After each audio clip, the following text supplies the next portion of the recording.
साक्षात् परब्रह्म तस्मै श्री गुरुवे नमः. कसं असतं की सगळं त्यांना अर्पण केलं की जबाबदारी आता त्यांची, माझी काही नाही. तर अशा प्रकारे जर आपण मी थोडंसं ह्या पुस्तकाबद्दल आणि कारण काही जण मला दिसतात जी मी ज्यांना पहिल्यांदा बघते किंवा ती मला माहीत नाही की या मार्गावर आधी आहेत का, त्यांनी जस्ट बघून फेसबुकवरनं वगैरे ते याच्यात जॉईन होत आहेत, जसं असेल तसं. पण म्हणून मी सांगू इच्छिन की हा मार्ग जो आहे परमहंस योगानंदजींचा क्रियायोगाचा मार्ग आहे. आणि क्रियायोगाची जर तुम्ही एका योगाची आत्मकथा त्यांच्या ऑटोबायोग्राफी वाचलेली असेल तर खूपशा गोष्टी माहिती असतील, भले तुम्ही या मार्गावर असाल नसाल, कारण खूप जणांनी ते पुस्तक वाचलेलं आहे आणि त्या पुस्तकातनं त्यांनी सगळं काही सांगितलं आहे, योगाचा मार्ग कसा आहे आणि काय आहे वगैरे. आणि जर आपण ह्या मार्गावर पुढे निघालो आहोत किंवा प्रत्येक आत्मा आपण स्वीकारो किंवा अस्वीकार करू तरी तो प्रवासाला निघालेला आहे, हे आपण हळूहळू हे पुस्तक वाचताच बघूच. तर कशा प्रकारे त्याचा प्रवास आहे आणि आपण तो आपल्या शरीरात अडकल्यामुळे त्याच्या प्रवासाला काही मदत करतोय का, की त्याला कुठल्या तरीच मार्गावर घेऊन चाललोय, त्याला जायचे परमेश्वराकडे आणि आपण त्याला कुठेतरी अडकवतोय, असं काहीतरी करतोय का, या दोन्ही गोष्टी बघून त्या प्रकारे कसं आपण त्याला मदत करू शकू आत्म्याला की त्याच्या पुढच्या प्रवासामध्ये, हे पण थोडं बघू. तर हे जे पुस्तक आहे आत्मबोधाचे सार, हे स्वामी क्रियानंदांनी इंग्लिशमध्ये लिहिलेलं पुस्तक आहे, इसेन्स ऑफ सेल्फ रिअलायझेशन. त्याचं हे भाषांतर केले गेलेलं आहे किंवा अनुवाद म्हणा. आणि जेव्हा स्वामी क्रियानंद परमहंस योगानंदांबरोबर, आपल्याला माहिती आहे परमहंस योगानंदांचं पूर्ण आयुष्य आपल्याला म्हणता येईल, थोडंसं त्यांचं तरुणपण इथे गेलं, त्यानंतर ते अमेरिकेला गेले आणि त्यांचा पुढचा पूर्ण जीवनकाळ तिथेच त्यांच्या गुरूंनी सांगितले, बाबाजींनी गुरूंनी सांगितल्याप्रमाणे तिथे व्यतीत झाला. आणि त्यामुळे ते थोडेसे आपल्या भारतीय भक्तगणाला थोडे कमी माहिती आहेत.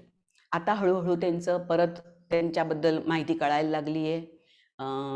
आणि तर तशा प्रकारे जेव्हा त्यांनी तिकडे केलं त्यावेळेला स्वामी क्रियानंद त्यांच्याबरोबर आयुष्याची त्यांची शेवटची 3.5 वर्ष होते, ज्या वेळेला गुरुदेव म्हणजे परमहंस योगानंदजी टोटली निर्विकल्प समाधीच्या स्तरावर होते आणि त्या स्तरावरनं ते बोलत होते.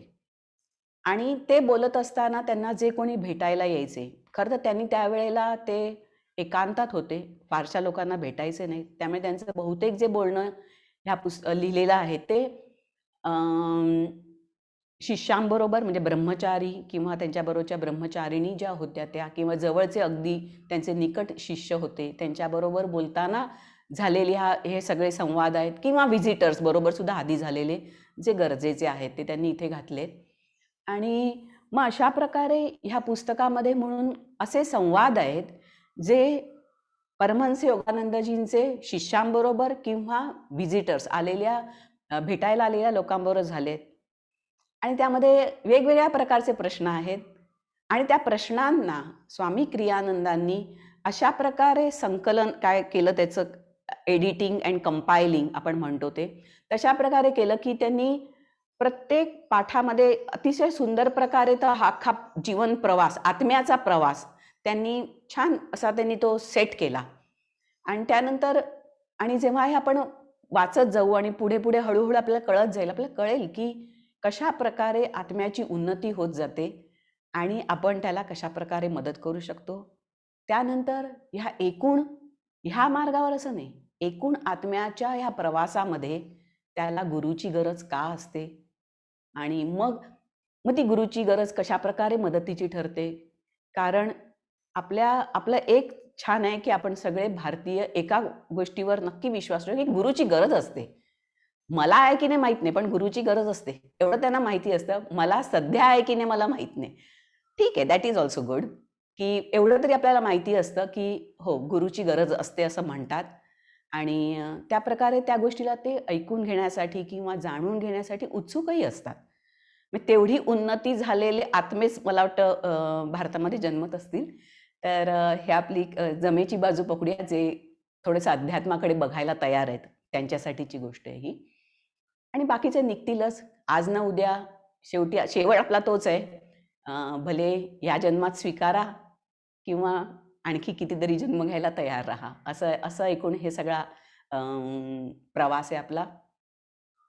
तर हा प्रवास करताना जेव्हा स्वामी क्रियानंदांनी दिलं, की जेव्हा ते काहीतरी बोलायचे परमहंस योगानंदजी, ते लगेच स्वामी क्रियानंदांना म्हणायचे, "हे लिहून ठेव." अ, अध्यात्माच्या या स्तरावरनं मी फार क्वचित बोलतो. आणि मग लगेच स्वामी क्रियानंद ते लिहून घ्यायचे. अशा प्रकारे हे लिहिणं चाललेलं, ते बोललेले शब्द, प्रश्न विचारलेला प्रश्न आणि त्याचं उत्तर काय दिलं गुरुदेवांनी. त्यानंतर सुद्धा शिष्यांबरोबर बोलताना त्यांनी त्या संदर्भाबद्दल काय सांगितलं, कधी-कधी तसं पण झालं. अशा प्रकारे हे अख्खं त्यांनी लिहिलेलं आहे. त्यानंतर प्रत्येक धड्याच्या म्हणजे पाठाच्या आधी त्यांनी त्या विषयावर, म्हणजे मी तुम्हाला एखाद दुसरा ह्याचं वाचून दाखवीन, की जीवनाचा सिद्धांत, पाप हे अज्ञान, कर्माचा नियम, पुनर्जन्माचा धडा, कर्माचे अमलीकरण. म्हणजे हे सगळ्या गोष्टी एका सिक्वेन्सने, एका संलग्नतेने लिहिलेत. कशा प्रकारे आपण कर्म करतो, कर्म कसं बंधनकारक आहे, मग त्याचं अमलीकरण, त्याचं कसं वर्किंग होतं, मग त्यातनं आपण कशा प्रकारे बाहेर पडू शकतो. आणि मग हा सगळा एक जो प्रवास आहे आत्म्याचा, हा अतिशय सुंदरपणे आहे. आणि आपण प्रत्येकजण आत्मा आहोत, त्यामुळे हा आपला पण आहे. त्यामुळे असं आपण नाकारू शकत नाही, की ठीक आहे, हा कोणाच तरी दुसऱ्याचा प्रवास आहे, हा माझा नाही. नाही, हा माझा सुद्धा प्रवास आहे. थोडासा पाठीपुढे काही असेल, पण प्रत्येकाचा आहे. आणि मग मी असा विचार केला, की ह्या गोष्टीवर कसं जावं? तेव्हा माझ्या असं मनात विचार आला, की गुरुदेवांनी सांगितलेल्या या गोष्टी इतक्या गहन आहेत, की नुसती पुस्तकाचं वाचन करणं, आणि कदाचित मला वाटतं तुमच्याकडे खूप जणांकडे हे कदाचित आता नसेलही पुस्तक. तर ह्या पुस्तकाचं वाचन करणं हे फार सुपरफिशियल, वरवरचं होईल. आणि म्हणून मला वाटलं, की आधी आपण ह्या एक जेव्हा पाठ घेऊ, 1 किंवा 2 पाठ, त्याच्यावर आपण एक छोटासा सत्संग करू. आणि तो सत्संग केल्यानंतर मग आम्ही आपण पाठाचं नाव आहे ते पुढच्या वेळेला वाचून येऊ सगळेजण. आणि त्यावेळेला प्रत्येक प्रश्न काही असतील, काही विचार असतील, त्यावर त्याचं डिस्कशन होईल. काही प्रश्न असतील, त्याची उत्तरं दिली जातील, जितकी मी देऊ शकते. मीही या मार्गावरची एक साधी साधक आहे, हे नेहमी लक्षात ठेवा. आणि त्याप्रमाणे मग मी माझं उत्तर देत जाईन, जे मला जोपर्यंत आकलन आहे तोपर्यंत. आणि अशा प्रकारे आपण पुढे जात जाऊ. 4:30 ते 5:30 हा वेळ ठरवलेली आपण ही. पण जर एखाद वेळेला लवकर संपलं, तर मी हक्काने तिकडे संपवीन. उगीचच रटाळपणे ओढणार नाही आणि त्यातली मजा घालवणार नाही. त्यामुळे आपण 4:30 ते 5:30 करू. पण ज्या वेळेला वाटेल, की नाही आजच्या दिवशी हे संपलेलं आहे, आपण आता पुढच्या वेळी नवीन सुरू करू, त्यावेळेला आपण त्यासाठी सुद्धा ओपन राहू. 5:30 नंतर आपण वाढवणार नाही कुठल्याही प्रसंगी. ठीक आहे? तर अशा प्रकारे आपण ह्या टोटल ह्याला सुरुवात करूया पुस्तकाला. पुस्तकाचं नाव हे आहे आत्मबोधाचे सार. आणि अतिशय सुंदर पुस्तक आहे. जेव्हा माझ्या हातात ते पुस्तक आलं आणि मी वाचत होते, तेव्हा मला ह्या पुस्तकाने जसं एका योग्याच्या आत्मकथाने मला खूप हे केलं. त्याने मला या मार्गावर आणलं किंवा मला स्वतःबद्दल विचार करायला लावला, की काहीतरी वेगळं आहे. आणि आपण एकदमच बुद्धिजीवी म्हणतोय, पण त्या बुद्धीचा कुठेही स्टँडिंग नाही आहे त्याला. त्याला काहीच आधार नाही. ज्या बुद्धीवर मी आधारित आहे, त्या बुद्धीलाच आधार नाही आहे माझ्या काही. आणि मग कळलं, की कुठे आहे हा आधार? तो शोधायचा प्रयत्न सुरू झाला आणि त्या वाचनात खूप पुस्तकं आली. त्यानंतर हे आलं, हे छोटंसं आहे. त्यामुळे वाटलं, की ओके, हे छान आहे. आणि त्यामुळे मग म्हटलं ह्याच्यावरचा पुढचा प्रवास आपण सुरू करूया. तर ह्या पुस्तकाच्या पहिल्या ह्याचं पहिले 2 पाठ आहेत, त्याचं मी आज डिस्कशन म्हणेन. भौतिकवादाचा फोलपणा आणि जीवनाचा खरा हेतू, असे हे 2 हे आहेत, चॅप्टर्स आहेत.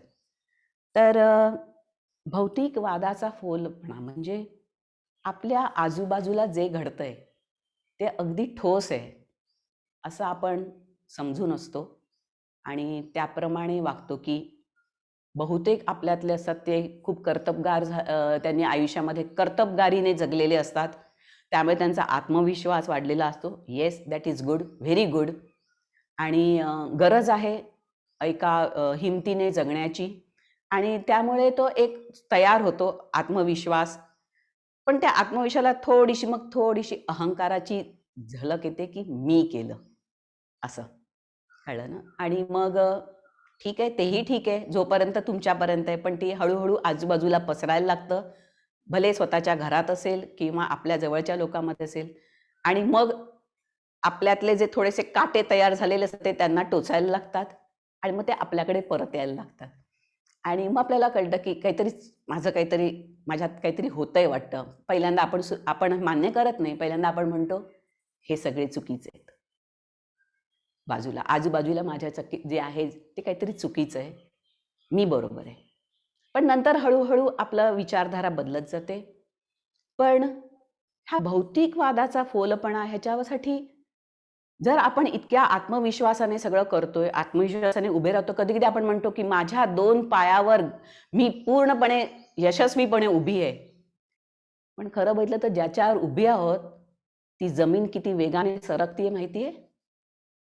पृथ्वीचा स्पीड माहिती आहे काय आहे? 1600 किलोमीटर पेक्षा जास्त प्रत्येक ताशी. 120 100 ते 120 वेगाने जाणारी गाडी सुद्धा किती फास्ट जात असते आपल्याला अनुभव आहे.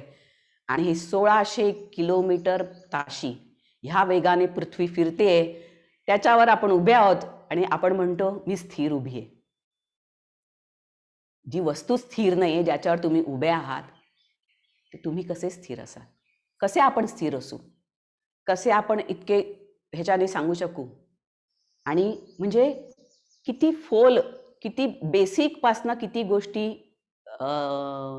भ्रम निर्माण करणाऱ्या आहेत. प्रत्येक गोष्ट भ्रम निर्माण करणारी आहे. ज्यांनी ऑटोबायोग्राफी ऑफ अ योगी हे वाचलंय, एका योग्याची आत्मकथा, त्यामध्ये परमहंस योगानंदजींनी किती वेळा सांगितलंय, हे प्रकट झाले, ते अदृश्य झाले, हे चमत्कार झाले, ते चमत्कार झाले. आणि हे जर खरं आहे, कारण हे खोटं नाही. त्यांनी एका पाठामध्ये तर लिहिलंय, माझे गुरु मला भेटायला आले, माझा त्यांचा संवाद झाला आणि त्यानंतर ते अदृश्य व्हायला लागले आणि त्याचं त्यांनी वर्णन केलंय. त्यांनी वर्णन केलंय, हळूहळू पायापासनं त्यांचे हळूहळू ते नाहीसे व्हायला लागले. आणि जसा एखादा आलेख बंद केला जातो, असा नकाशा लावला असेल तर तो आपण बंद करताना कसा खालनं वर असा बंद करत जातो गोल फिरवत. त्यांनी सांगितलं, की तशा प्रकारे त्यांचं शरीर हळूहळू पायापासनं हे होत जात अदृश्य होत शेवटी त्यांचं डोकं आणि हे अदृश्य झालं. हे जेव्हा एखादा माणूस समोर बघतो, त्याचा ह्या जगातल्या ठोसपणावर काय विश्वास असेल, की माझ्या समोर ही व्यक्ती आली, तिला मी हात लावला, तिच्याशी मी बोलले आणि त्यानंतर ती एखादा आलेख गुंडाळला जावा त्याप्रमाणे पूर्णपणे गुंडाळली गेली आणि नाहीशी झाली. मी तिकडेच बसलेलो आहे. दोन्ही गोष्टी माझ्या डोळ्यासमोर झाल्या. ह्या गोष्टी जेव्हा अशा प्रकारे होतात, तेव्हा विचार येतो, की अरे, हे जे समोर सगळं आजूबाजूला घडतंय, हे खरोखर काय आहे मग?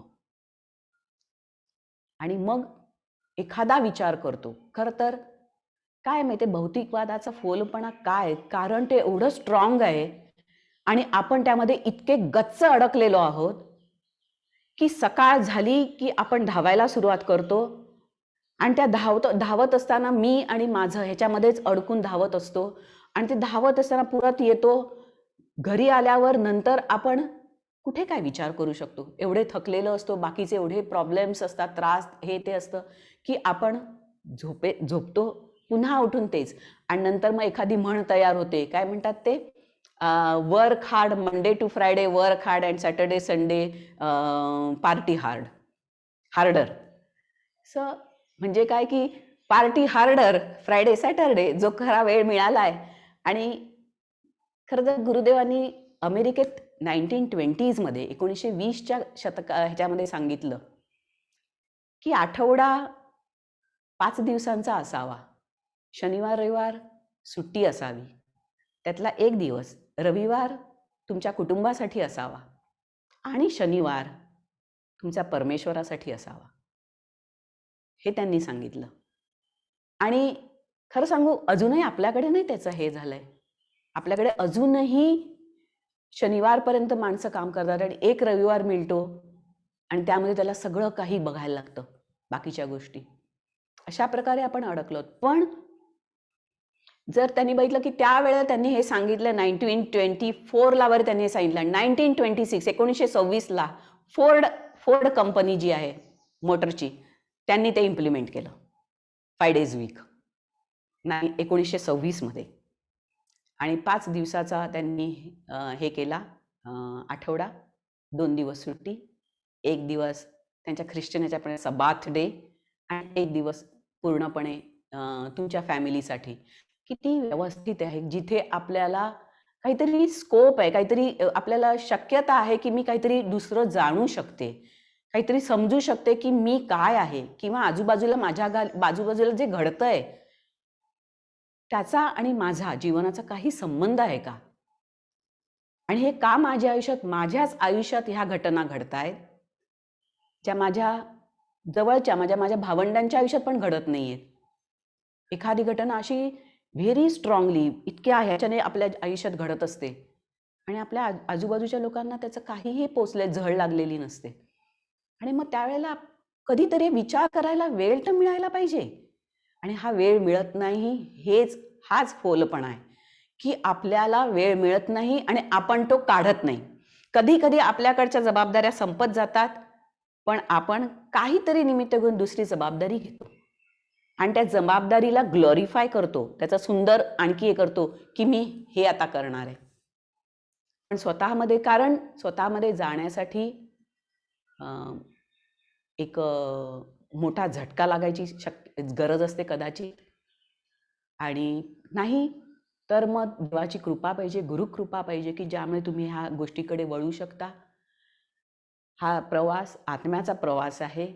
त्यामुळे आपल्या आत्म्याने, माझ्यातल्या आत्म्याने, किंवा मी खरं तर ह्या शरीराने मी हा प्रवास गेल्या जन्मापर्यंत कितपर्यंत आणलेला आहे, त्यानुसार ह्या जन्मात माझी पुढची प्रगती सुरू होते. जर मी त्या आत्म्याकडे ह्या जन्मात लक्ष दिलं तर. आणि जर दिलं नाही तर तो अडकलेला तसाच राहतो आणि जे काय मी ह्या जन्मात करते तो भोगत राहतो. खरं आपण जे करतो आहोत तो त्याच्यावरचा अन्याय करतोय, चुकीचं करतो ते, आणि त्याला आणखी अडकवून ठेवण्यासाठीची ही प्रोव्हिजन करतोय. आणि मग ह्यातनं कशा प्रकारे आपण ह्यातनं बाहेर पडू शकू, हा जो भौतिकवाद आहे हा खोटा नाहीये, हे अतिशय स्ट्रॉंगली दिसतंय. पण हळूहळू आता आपलं सायन्स जाणायला लागलंय आणि मग सगळे सायंटिस्ट आता शास्त्रज्ञ सांगतायत की हे जग दिसतं तितकं स्थूल नाही. प्रत्येक गोष्ट एनर्जीमध्ये रूपांतरित करता येते. आणि त्याचंच उदाहरण आपण आता म्हटल्यासारखं स्वामी श्री युक्तेश्वरजी आले, जसा बंद केला जातो तसे बंद झाले. म्हणजे काय, त्यांनी त्यांचं जे स्थूल स्वरूप होतं ते त्यांनी एनर्जीमध्ये, ऊर्जेमध्ये, प्राणशक्तीमध्ये रूपांतरित केलं. ती शक्ती आहे. तसं करायला जमणं ही योगाची शक्ती आहे, ती एक योगिक शक्ती आहे. आणि ती आपण दरवेळेला बघितली. लहारी महाशयांनी ती करून दाखवली. मी ह्या पुस्तकातलं बोलले. बाबाजी तर ते कंटिन्युअस करतायत. आजही लोक सांगतात बाबाजी भेटलेले. त्यामुळे हे सगळं चालू आहे. जीसस ख्राइस्टने हे केलं. ह्या मार्गावरचे ते आम्ही गुरुही मानतो आणि म्हणून त्यांचा उल्लेख मध्ये मध्ये होत राहणार आहे. तर अशा प्रकारे जर हे सगळं आहे तर मी ह्या गोष्टी काही जाणू इच्छिते का, मी या गोष्टींना काही समजू इच्छिते का, आणि ते करायचं असेल तर मी त्यासाठी वेळ देऊ इच्छिते का. कुठलीही गोष्ट जाणायची आहे तर आपल्याला त्यासाठी वेळ द्यायला पाहिजे. पण खरं तर कधीही सांगितलं जातं, अध्यात्मातले लोक पण सांगतात की गरज नाही की तुम्ही सगळं सोडा. हा जो भौतिकवादाचा जो स्थूलपणा आहे त्याला समजा, त्याचा आनंद घ्या, त्यात अडकू नका. खूप अति जास्त प्रमाणात अडकू नका. येस, कधी-कधी विस्मृती होते, कारण तो मायेचा प्रभाव, त्यांनी जी ही हे सगळं तयार केलंय, ती तेवढी स्ट्रॉंग आहे आणि त्यामुळे ती आपल्याला सारखी भटकवत राहते, भरकवत राहते, की नाही, नाही मीच खरं आहे, मी आहे. पण नंतर हळू जर आपण ह्या गोष्टीला नीट एका मार्गाने न्यायची इच्छा ठेवली, तर आपल्याला कळेल की आपण काहीतरी अचीव करू शकतो. तर मग जर हे अशा प्रकारे आहे की आपण जे काही बघतो आहोत हे सगळं सारखं जशी पृथ्वी म्हटल्यासारखं इतक्या वेगाने फिरते, ह्या सगळ्या गोष्टी माझ्या आधीची लोक निघून गेलेली आहेत, माझाही आता टर्न येणार आहे ही मला कळतंय, पण ते सुखरूप यावं हीच आधी हा विचारही येत नाही. त्यानंतर जेव्हा विचार यायला लागतो, आजूबाजूचे थोडेसे आपले ओळखीचे आपल्या वयातले जायला लागतात, तेव्हा जेव्हा विचारायला लागतो, तेव्हा ते सुखरूप व्हावं ही इच्छा निर्माण व्हायला लागते. म्हणजे कसे आपले हळूहळू विचार बदलत आणि मग त्यावेळेला हे सगळं असं आहे, तर खरोखर काही माझ्या जीवनाची किंवा माझी किंवा मी म्हणून जगल्याची काही किंमतच नाहीये का? इतकं म्हणजे तुच्छ आहे का जीवन? तर नाही. अतिशय महत्त्वाचं आणि अतिशय सुंदर जीवन आहे. परमहंस योगानंदजी सांगतात, की परमेश्वराने जेव्हा विचार केला, की माझ्यासारखं काहीतरी तयार करू, तेव्हा त्याने माणूस तयार केला. तेव्हा त्याने त्याच्या आधी त्याने निम्न स्तरावरचं सगळे तयार केलं. झाडं, फुलं, पक्षी, फळं सगळं तयार केलं. पण त्यानंतर सुद्धा त्याचं जेव्हा समाधान होत नव्हतं, त्याने विचार की माझ्यासारखं काहीतरी तयार करतो, जिकडे मला आनंद मिळेल, माझ्या स्तरावरचा. आणि म्हणून त्याने माणूस केला, पण माणूस अडकला. आणि तो अशा प्रकारे अडकला, की आता मला वाटतं परमहंस योगानंद की आता तो सुद्धा दुःख करतो, की काय हा याला मी पाठवलं, तर परत याची गोष्टच करत नाहीये, तिकडेच अडकून राहिलाय. आपली अवस्था कशी झाली आहे माहिती आहे का? जेव्हा एखादा स्वित्झर्लंडचं तिकीट काढतो आणि त्याचा विजा असतो 1 महिन्याचा, तो जातो, स्वित्झर्लंड खूप आवडतं. तो विसरून जातो परत घरी यायचं. तिकडेच राहतो. कंप्लीटली विसरून जातो, की माझं घर तिकडे ह्याच्यात आहे, मुंबईत आहे, पुण्यात आहे किंवा भारतात कुठे आहे आणि तो तिथलाच होतो. पण जेव्हा विजा संपतो, तिथल्या गव्हर्नमेंटचा माणूस येऊन त्याला उचलतो आणि परत फेकतो. जा तुझ्या घरी. अशा प्रकारे आपण परत फेकले जातो.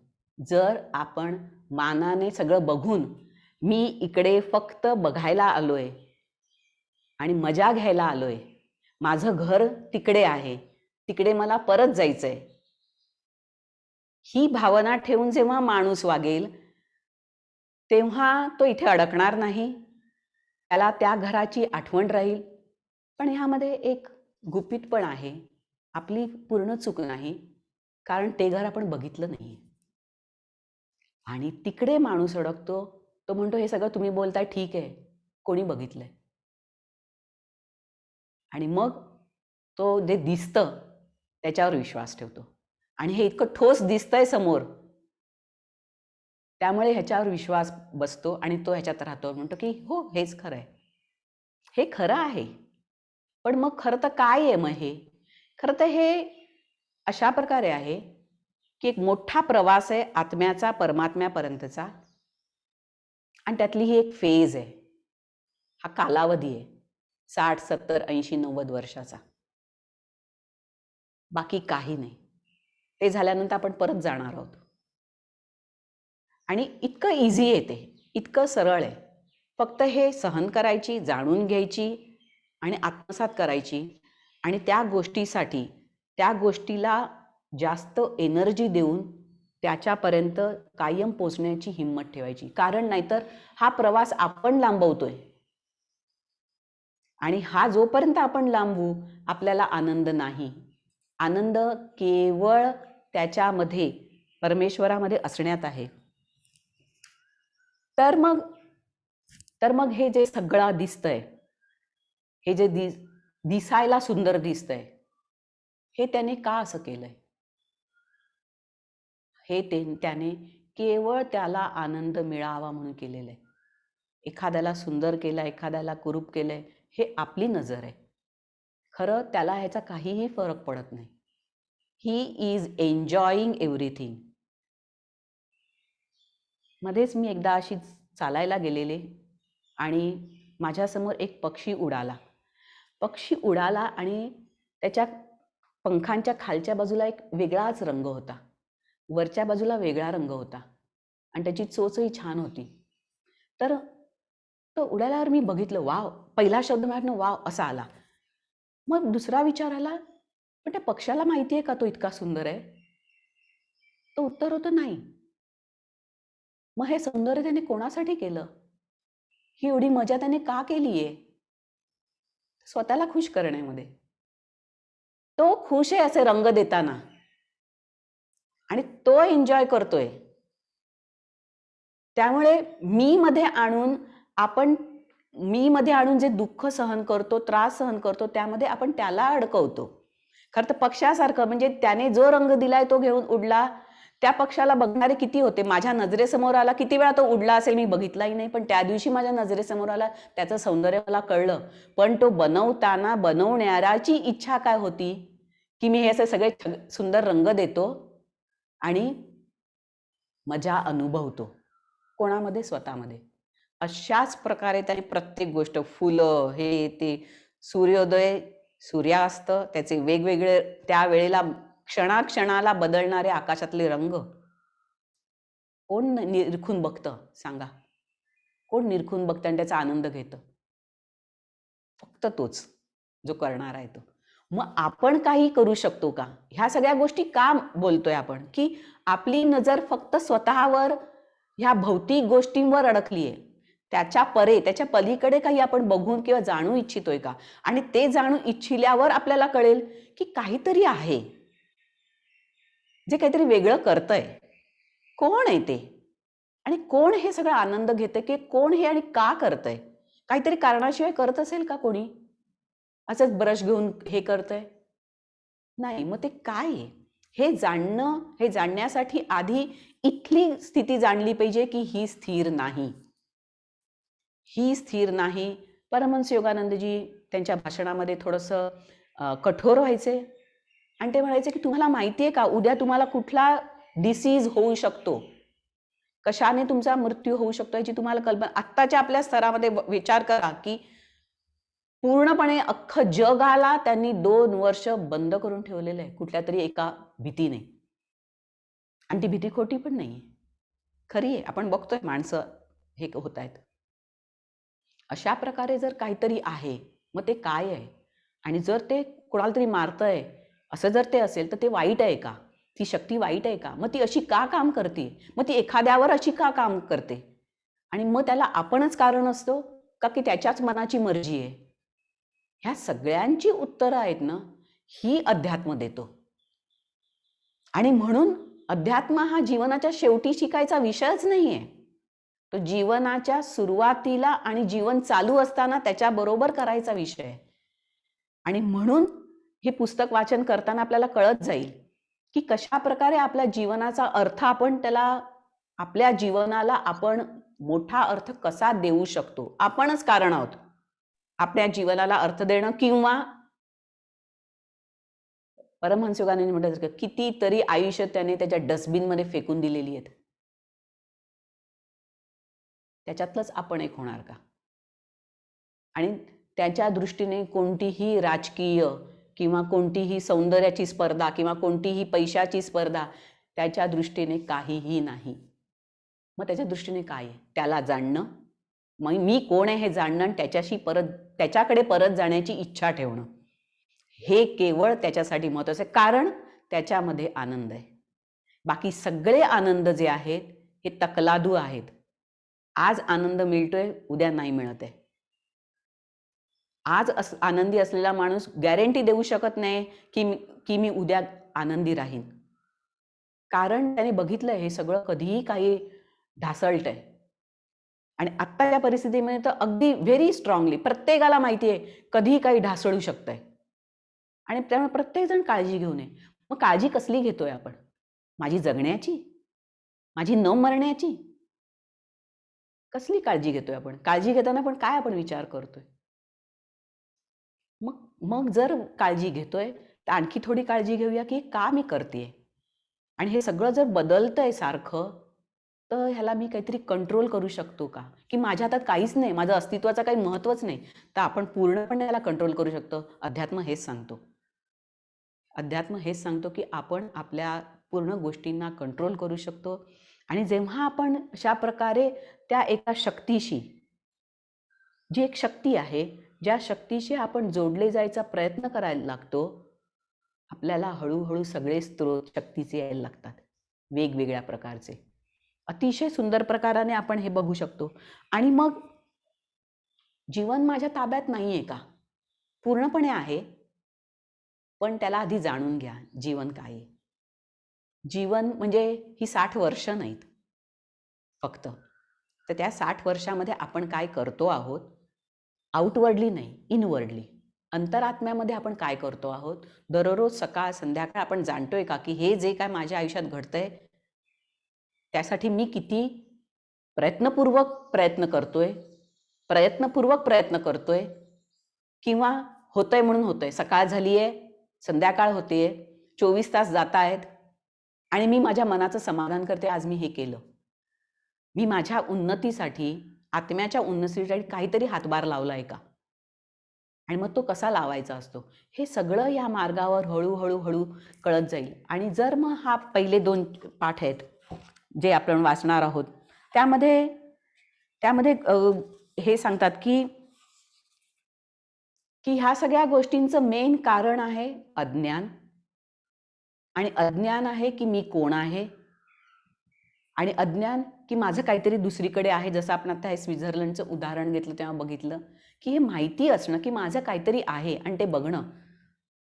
परमहंस योगानंदजी सांगतात, मला जेव्हा जेव्हा देव भेटतो त्यांच्या, मी खूपदा त्याला हे करतो की तू अशा प्रकारे सगळ्यांना अडकवलंस, तू आनंदात आहेस, आम्हाला दुःखात घातलं, आम्ही नेहमी कन्फ्युजनमध्ये आहोत, हे बरोबर हे बरोबर, आणि कधी आमचं संपणार आहे, तू कधी आम्हाला यातनं बाहेर काढणार आहेस.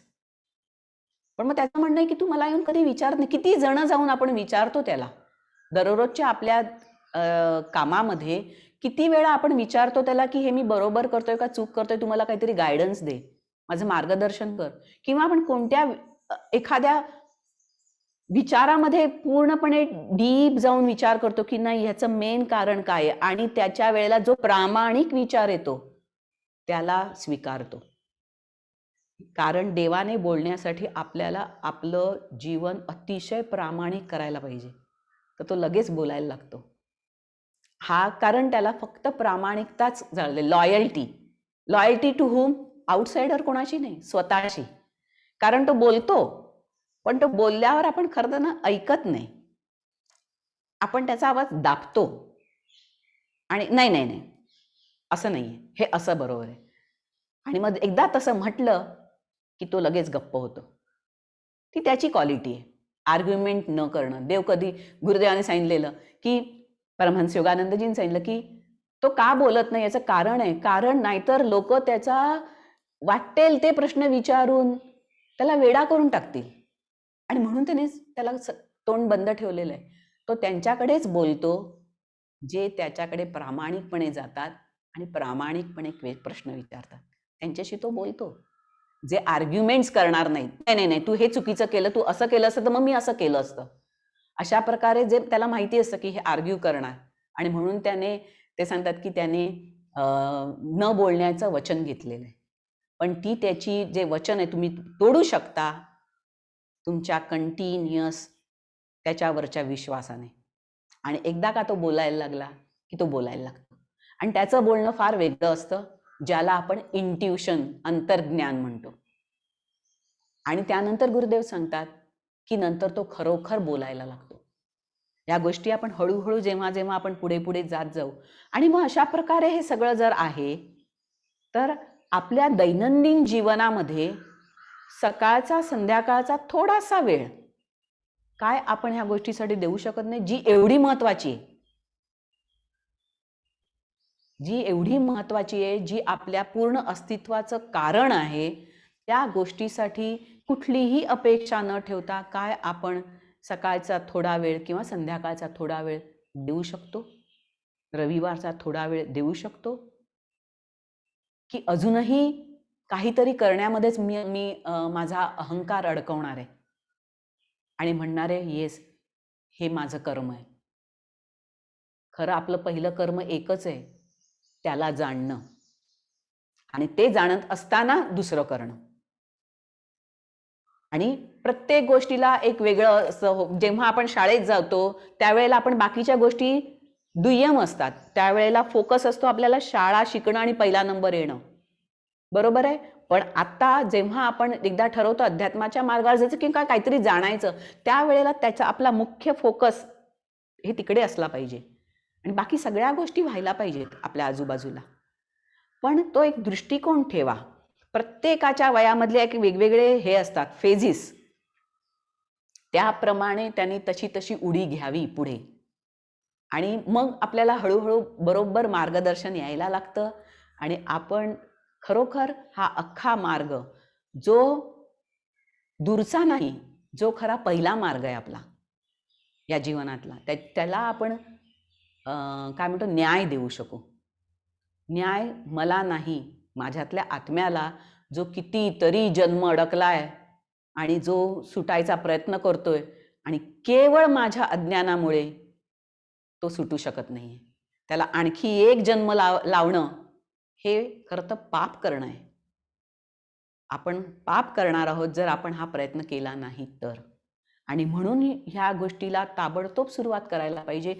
कुठल्याही वयाच्या ग्रुपमध्ये असाल तुम्ही, जरी मोठ्यात मोठं यश मिळवायचंय, त्याला सुद्धा तुमच्या मनाची स्थिरता, एकाग्रता, कारण जर परमेश्वरात प्राप्ती पाहिजे तर सगळ्यात जास्त एक्झॅक्ट एकाग्रता लागते आणि तीच एकाग्रता आपण सगळीकडे वापरू शकतो. बिझनेसमध्ये, अभ्यासामध्ये किंवा जीवनातल्या कुठल्याही यश मिळवण्यामध्ये ती एकाग्रता उपयोगी पडते, कारण ती सर्वोच्च एकाग्रता आहे.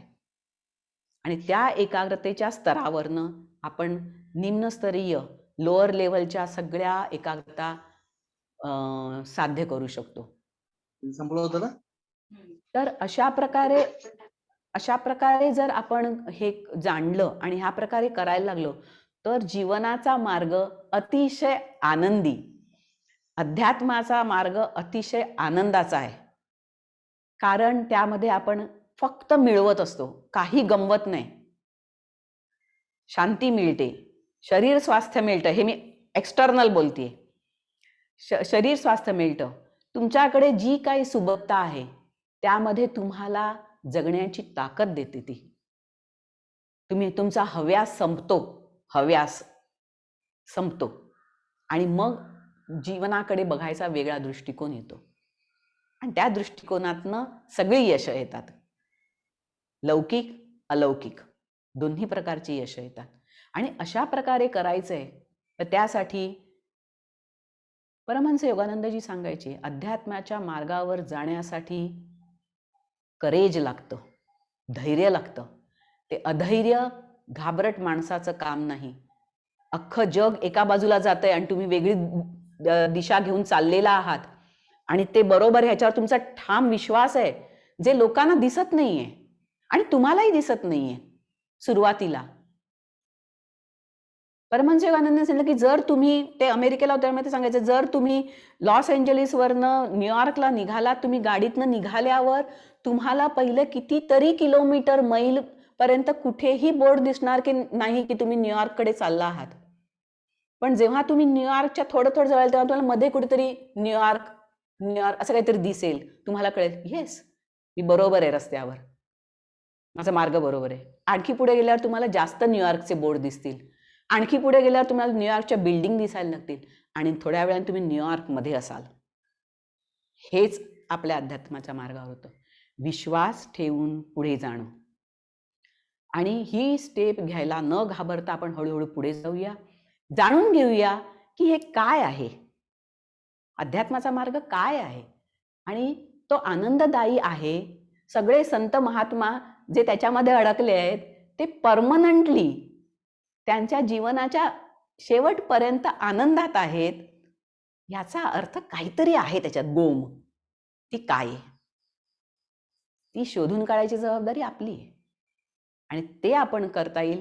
हे पुस्तक वाचता वाचता सगळ्या गोष्टी हळूहळू क्लिअर होत जातील. ह्या पुस्तकाने मला खूप आनंद दिला. मला खूप काही अंतर्ज्ञान, एक अंडरस्टँडिंग दिलं खूप मोठ्या स्तरावरचं. आणि मी जे करते आहे त्या मार्गावर ठामपणे माझ्या पायाखालची जमीन न सरकता उभं राहायची हिंमत दिली. कारण आता मी ज्याच्यावर उभी आहे ती पृथ्वीची जमीन नाही, ती माझ्या गुरूंची कृपा आहे. त्याच्यावर मी उभी आहे ठामपणे आणि त्याला कुठेच मी हलू शकत नाही आहे. कारण ती स्थिर आहे, स्थायी आहे, नित्य आहे, कधी न बदलणारी आहे. आणि बाकी सगळं काही आहे ना ते कंटिन्युअस बदलणार आहे. कुठलीच गोष्ट सकाळ झाली की संध्याकाळ आहे, तारुण्य आहे की म्हातारपण आहे, सौंदर्य आहे, कुरूपता आहे, सगळं आहे. पण एकच ठाम असतं की मी माझ्या आत्म्यामध्ये किती सुंदर आहे, जो परमनंट आहे. मग अशा प्रकारे जर हा गोष्ट आहे तर मी म्हणेन की पुढच्या वेळेला जेव्हा आपण एकत्र जमू तेव्हा जे हा जो ह्याचे पाठ आहे की यामध्ये गुरुदेव सांगतात की परमेश्वर प्राप्ती हे जीवनाचे उद्दिष्ट आहे. असं ते म्हणत नाहीयेत की प्रथम उद्दिष्ट आहे किंवा महत्वाचे उद्दिष्ट आहे. उद्दिष्ट आहे. देर इज नो अदर उद्दिष्ट. दुसरं कुठलंच आपलं उद्दिष्ट नाहीये जन्माला येण्याचं. परत त्याच्यामध्ये मिलन करणं हे एकमेव उद्दिष्ट आहे आणि आपण ते सोडून बाकी सगळी उद्दिष्ट साध्य करतो आणि म्हणतो मी सक्सेसफुल आयुष्य जगले किंवा जगलो. खरं तर ते अतिशय अनसक्सेसफुल आयुष्य होईल जर आपण असेच चालू राहिलो तर. त्यामुळे ही संधी असते. तुम्ही कुठल्याही मार्गावर असा, कोणालाही तुम्ही फॉलो करा.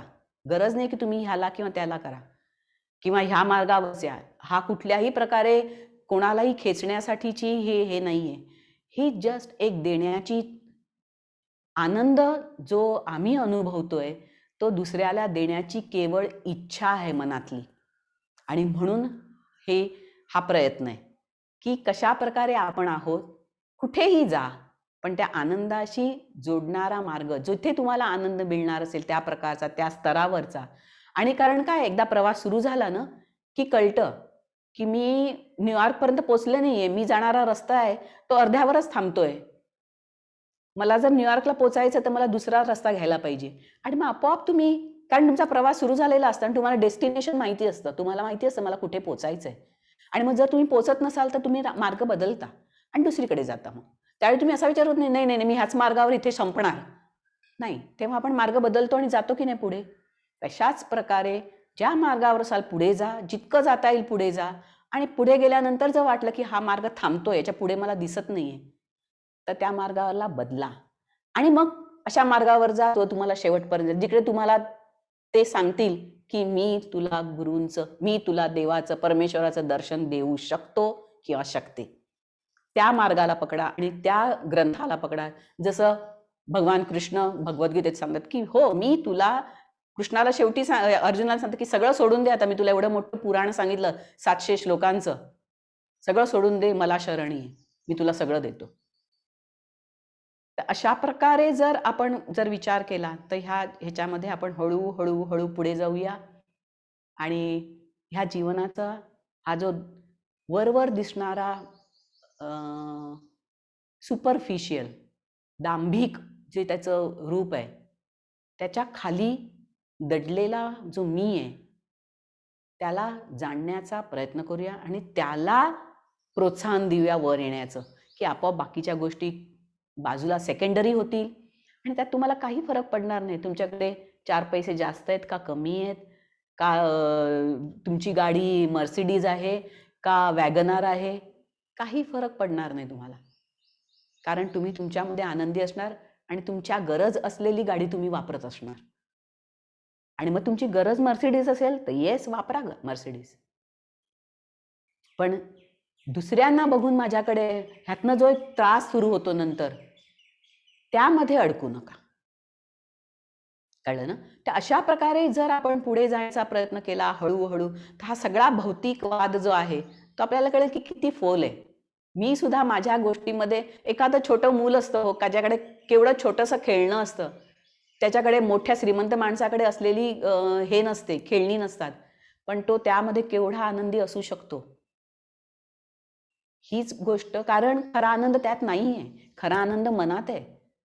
खरा आनंद त्या छोट्या खेळण्यात नाहीये. खरा आनंद मनात आहे.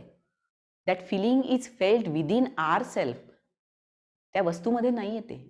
आपण चुकीच्या विचारांनी एखाद्या वस्तूशी, परिस्थितीशी किंवा माणसाशी जोडतो माझा आनंद आणि म्हणून मग दुःख येतं. ती व्यक्ती किंवा ती परिस्थिती किंवा ते फेल गेलं किंवा आपल्याला दुःख येतं. खरं तसं नाहीये. आपण कायम आनंदी असू शकतो, काही असेल आणि नसेल तर. आणि मग आपल्या गरजा नक्की पुरवल्या जातात त्या शक्तीच्या स्रोताकडनं. तो आपल्या अगदी कफल्लक बनवून नाही ठेवत सगळ्या दृष्टीने. तो आपल्याला सगळं देतो आपल्याला हवं असलेलं. आणि ती हिंमत असली पाहिजे की माझी गरज असलेली गोष्ट मला मिळणार आहे, पण मी त्याच्या मार्गावरनं ढळणार नाही. मी जर त्याच्या मार्गावरनं ढळणार नाही, तर मला सांभाळायची जबाबदारी त्याची आहे. जर एवढं सगळं अध्यात्म सांगतायत, जर कृष्णाने एवढं सगळं सांगितलंय अर्जुनाला आणि इतके सगळेजण ते इतके हजारो वर्ष आपण ऐकतोय आहोत, त्याचा काहीतरी अर्थ असणार आहे. तो जाणायचा प्रयत्न करूया. हळूहळू या मार्गावर पुढे पुढे जाऊया. आणि ज्यांच्याकडे पुस्तक असेल त्यांनी वाचून या पहिले 2 पाठ. नसेल तर मागवायला जमत असेल तर मागवा, कारण आपण हे वाचूच जे आहे ते. पण कधी कधी काय होतं की वेळेच्या ह्याच्यानुसार प्रत्येक संवाद वाचला जात नाही. आणि जर तुम्ही वाचलेला असेल तर काय होईल की तुम्ही मग काय कराल, प्रश्न घेऊन याल की हे वाचलं पण ह्याचं काय होतं. मग आपल्याला त्याप्रमाणे पुढे जाता येईल. आणि मग आपल्याला, म्हणून मी असा विचार करणार आहे की पहिले आज आपण 1 आणि 2 धड्यावरचं बोललेलो आहोत. आणि हे जर बोलत असताना आपल्याला कळलेलं आहे की काय आहे, जर वाचलं तर पुढच्या वेळी येताना आपण प्रश्न याच्यावरचे सॉल्व करू, विचार करू, डिस्कस करू, चर्चा करू. आणि ह्या अख्ख्या सेशनला आपल्या एक चांगल्या प्रकारे हे देऊ. असं होऊन देत की हे पुस्तक वाचल्यानंतरच्या शेवटच्या ह्याच्यामध्ये आपण काहीतरी चांगलं मिळवलंय आणि माझी नजर पूर्णपणे उघडली आहे. काहीतरी वेगळं एक्सेप्ट करायला मी तयार आहे. कळलं ना? ही यायला पाहिजे की नाही, मी माझ्या डोक्यात जो काही विचार आहे तो मी बिलकुल बदलणार नाहीये. अशा विचाराने आलं तर काहीही होऊ शकत नाही. I am open to anything if it is true and applicable to me. जर एखादी गोष्ट ही मला लागू पडेल असं मला वाटतं आहे, तर त्यासाठी मी ओपन आहे. माझी विचारधारा ओपन आहे. असं करणाऱ्यांकडेच फक्त कृपा येते. देवाची कृपा फक्त त्यांच्याकडे येते जे ओपन आहेत, ज्यांनी खिडकी दरवाजे उघडे ठेवलेले आहेत त्या कृपेला आतमध्ये येण्यासाठी. ज्यांनी नाही म्हणून बंद केले त्यांच्यासाठी ती कृपा येत नाही. हे 100%. हे गुरुदेवांनी स्पष्टपणे सांगितलेलं आहे की जो कोणी ह्याच गोष्टी जाणून घेण्यासाठी ओपन आहे त्याच्यासाठी पुढच्या स्टेप्स आणखी आणखी उलगडत जातात. तर आपण प्रयत्न करूया की हे आपल्याला शक्य आहे का, आणि कशा प्रकारे शक्य आहे, काय करता येईल.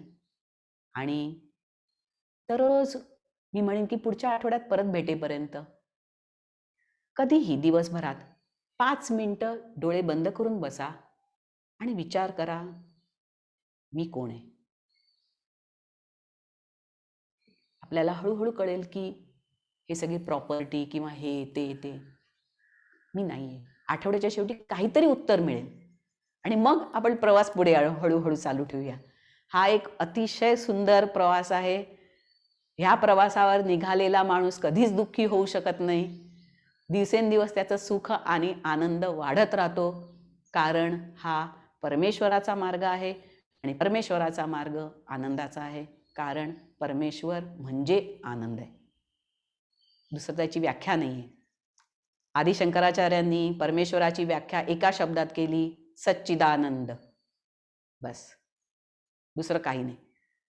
आणि जर तो आहे तर दुसऱ्या कशाची कमी नाही आहे. अशा प्रकारे जर हे आहे तर आपण हळूहळू, मीही या मार्गावर निघालेली साधकच आहे आणि त्यामुळे मी म्हणेन की येस, पुढची स्टेप घेऊया, जाण्याचा प्रयत्न करूया की काय आहे. ज्यांना आवडेल त्यांनी चालू ठेवा. एखाद रविवार जमलं नाही तरीसुद्धा ठीक आहे, पण जॉईन व्हा आणि आपण हे चालू ठेवू. काही तुमचे एखाद दुसरा प्रश्न असेल किंवा काही विचारायचं असेल तर येस, विचारा, हरकत नाही. म्हणजे त्याचं काही हे असेल तर मग मी सांगते.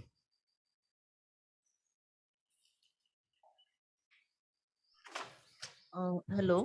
येस. मी डॉक्टर वंदना. हां. मॅडम मी भोपाळला राहते. मी हं. जर पुस्तक आता बोलवलं तर इथे लॉकडाऊनचं एवढं आहे की कदाचित ते लवकर मिळेल किंवा नाही माहिती नाही. तर असं पर्यायी एखादा पाठ वगैरे आपण टाकू शकू का?